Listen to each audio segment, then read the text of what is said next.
So the hype around Apple making a car is only growing as 2021 progresses, and as the reports are coming in quickly, many reports are suggesting that Apple are working to come to terms to a deal with the Korean manufacturer Hyundai to make an electric car.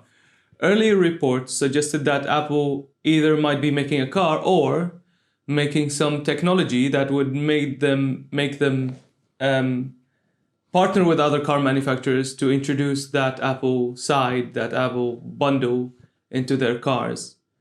But this interesting report says that Hyundai will be looking to, as I said, partner up with Apple into making a full-blown car. So it's no longer talks about, that software add-on or a hardware add-on made by Apple or designed by Apple. It's actually a full-blown car. And the report by Reuters suggests that the plan is to start manufacturing in 2024.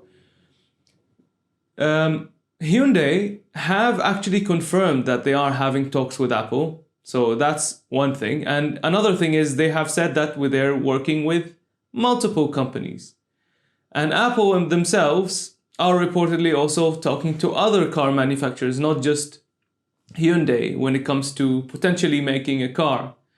And what is very interesting about Hyundai in specific is that they have a factory in Georgia for Kia, the subsidiary of Hyundai. So Hyundai owns Kia and has a factory in Georgia in the United States that produces a lot of cars already. And it is suggested that maybe that factory makes the Apple car, or a new factory altogether in the United States would be built to produce around 100,000 vehicles in 2024.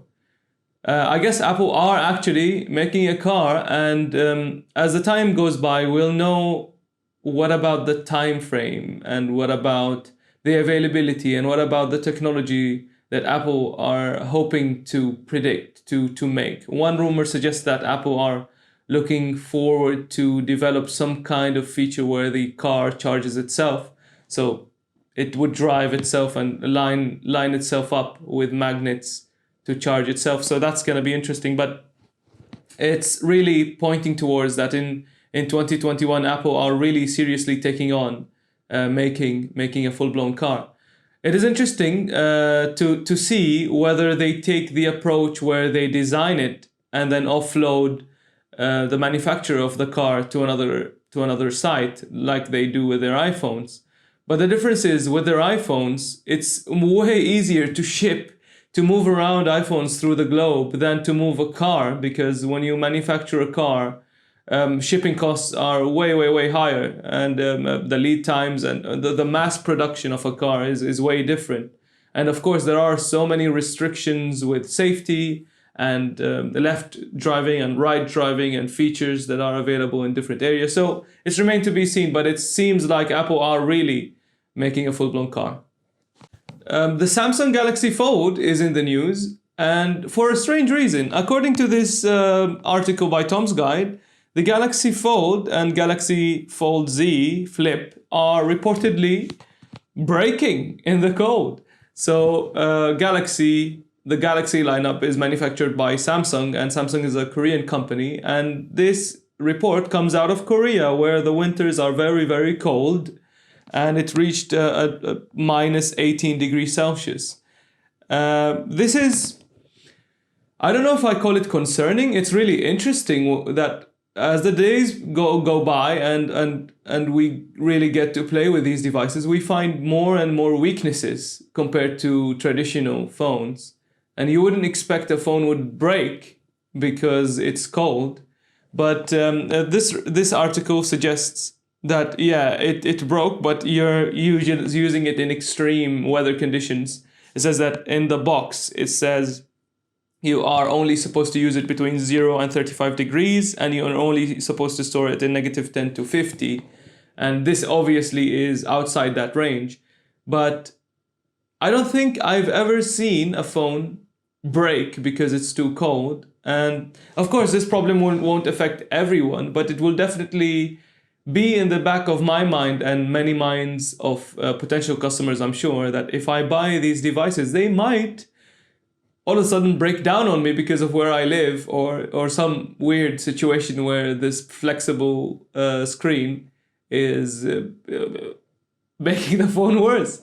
And I'll put a picture of it over here, and it looks very strange. How can a screen just break, especially if you're paying a very, very, very high price for that device?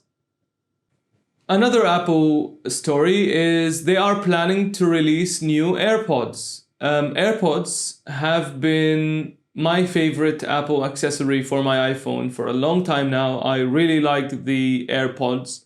They released AirPods Pro, and now rumors say that they will release another version of the AirPods Pro. These rumors have been going on for a while, and with every event, people are expecting Apple to, either update their website and include it in there, or announce it during any of the keynotes. But until now, they haven't, and this report is suggesting a smaller and a rounder AirPods Pro. So that would mean it will no longer work with previous cases. I guess we'll wait and see. But the another interesting thing in this article by 9to5Mac is they are going to release a third iPhone SE. So the first iPhone SE was based on the iPhone 5S size, and the second one that was released in 2020 was based on the iPhone 6, 7, and 8 sizing. And this report is saying that Apple are going to release another iPhone SE in 2021 that is dimensionally the same as the iPhone 8 or 7 or 6 Plus. So it's going to be the larger model. So it's going to be a larger iPhone SE. This got me thinking that they are only going to release a successor to a device if it's popular and it meets demands, especially because they're a company and they want to make profit. What does this mean for the iPhone 12 mini? What about the minis? If the iPhone SE is making headlines and they're going to make a successor to it, does that mean that the iPhone 12 mini did not sell very well? And personal speculation, I don't think you will see a huge push. And I don't think maybe iPhone 13 comes without a mini version, and not many of us will miss it. I haven't personally seen anyone use the iPhone 12 mini or buy it, except talking about it online and then unboxing it and so on. Maybe it's a case of the original concept is so nice, but when it comes to putting money where your mouth is, no one is actually buying the mini iPhone. So iPhone SE 2021, a larger iPhone SE. So I guess there is a market for it, and it's probably coming. One weird piece of news is WhatsApp. WhatsApp have been updating their terms and conditions where they will share more data with Facebook. And I've personally gotten that prompt when I was in Bahrain that, you either accept that we're going to share more data with Facebook or you can delete the app. And I was wondering if that was happening to me, and it was trending on Twitter, and most of the users are based on Asia who were complaining. WhatsApp is really big in the Middle East and Asia, and apparently they have introduced this update where you're basically forced to accept their terms and conditions or delete it. Many people are migrating to different apps because of this. And this did not get major coverage because it doesn't apply to any of the EU states. It doesn't apply to EU countries or the UK for that matter because of the strict EU laws regarding data privacy and all of that. But for other parts of the world, they don't have these kinds of restrictions, and I guess Facebook are free to do that.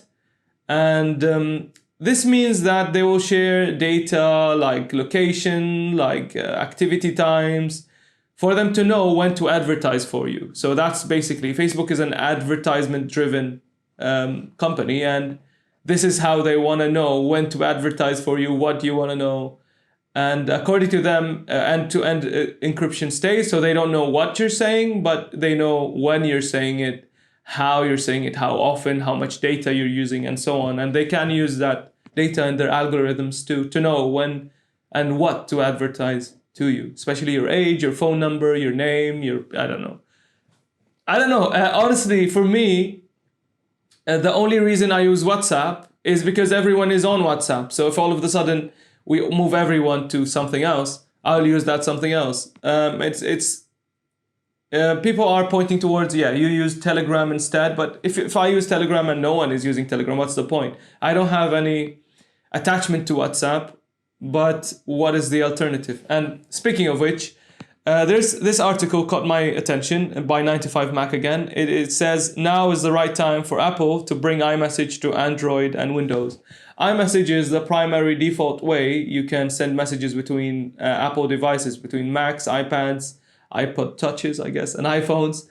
And this article is saying that because of the privacy features that Apple has and the massive user base that they have, they should give a chance for Android and Windows devices to use this as an alternative, especially when WhatsApp now is getting that backlash. And if they do that, they would dominate the market. It's an interesting idea or a pitch, but that has been going around people's wish list for ages. But in this case, this is probably like an impossibility because Apple rarely shares anything. I think they have like 2 apps on Android. One is for the Apple Watch and one is for you to move from Android to iOS. So I don't think that's happening anytime soon, but it's an interesting idea. If you have one platform for all that is privacy and privacy oriented and secure, maybe we move from giving our data to Facebook for advertisements. We shall see. One last piece of news is 2021. So 2021, you get to reflect on what 2020 meant, and what 2020 meant is an increase in music streaming. So according to the BBC, music listening soared during lockdown in the UK, and that's expected.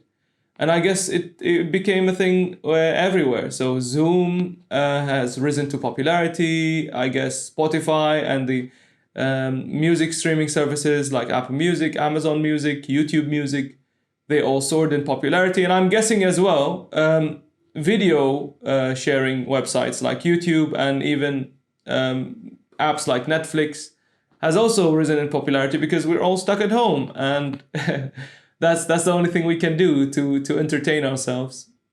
This article points out that the 3 top British artists were Lewis Capaldi, Harry Styles, and Dua Lipa, and it was remarkable how many albums were sold compared to the year before.